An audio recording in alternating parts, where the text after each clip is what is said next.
Birthday Celebrations by Charles Dickens. Narrated by David McCran. It came into my mind that I would recall in these notes a few of the many hostelries I have rested at in the course of my journeys, and indeed I have taken up my pen for the purpose, when I was baffled by an accidental circumstance. It was having to leave off to wish the owner of a certain bright face that looked in at my door many happy returns of the day. Thereupon a new thought came into my mind, driving its predecessor out, and I began to recall, instead of inns, the birthdays that I have put up at on my way to this present sheet of paper.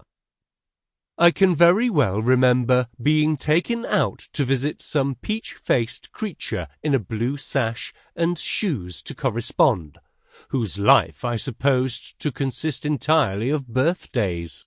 Upon seed-cake, sweet wine, and shining presents, that glorified young person seemed to me to be exclusively reared. At so early a stage of my travels did I assist at the anniversary of her nativity, and become enamoured of her, that I had not yet acquired the recondite knowledge that a birthday is the common property of all who are born, but supposed it to be a special gift bestowed by the favouring heavens on that one distinguished infant. There was no other company, and we sat in a shady bower under a table, as my better or worse knowledge leads me to believe, and were regaled with saccharine substances and liquids until it was time to part. A bitter powder was administered to me next morning, and I was wretched. On the whole, a pretty accurate foreshadowing of my more mature experiences in such wise. Then came the time when, inseparable from one's own birthday, was a certain sense of merit, a consciousness of well-earned distinction.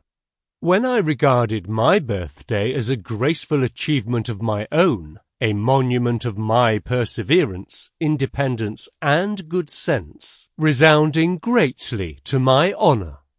This was about the period when Olympia Squires became involved in the anniversary. Olympia was most beautiful, of course, and I loved her to that degree that I used to be obliged to get out of my little bed in the night, expressly to exclaim to solitude, "Oh, Olympia Squire!" Sample complete. Ready to continue?